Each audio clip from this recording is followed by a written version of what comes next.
Dobrý deň, dámy a páni, vítam vás na novom videu. Som troška chorý a máme tu hokejový pek a 3 futbalové, takže ten hokejový si teda ideme robiť ako prvý.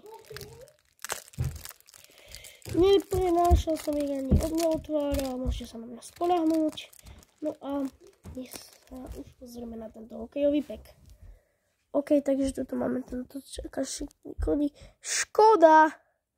Nejaký Jan Stránsky. OK.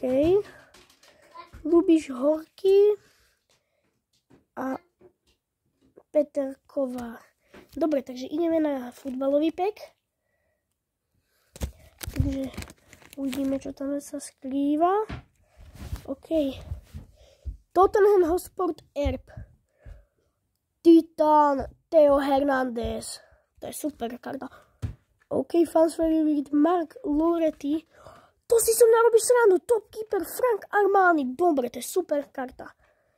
Palko Dadari a Rafaleo. OK, takže toto bol zatiaľ súperový pek. No a ja samozrejme otváram už druhý pek futbalistov. A uvidíme, čo sa v ňom skrýva. OK, takže otáčam to. Fúha, tam bude niečo otočené. OK, line-up, Tottenham Hotspur. Tu som strašne chcel a strašne mi... Singster, Kamej Taylor. Premier Hawker, čo je... OK, Titán. Brandon Mitchell.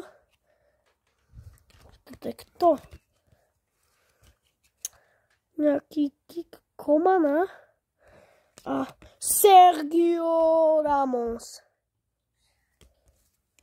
OK, takže toto bol tiež výborný pek. A ja sa samozrejme pozriem na posledný pek, čo sa nám tam v ňom skrýva. Dúfam, že to bude nejaká dobrá karta.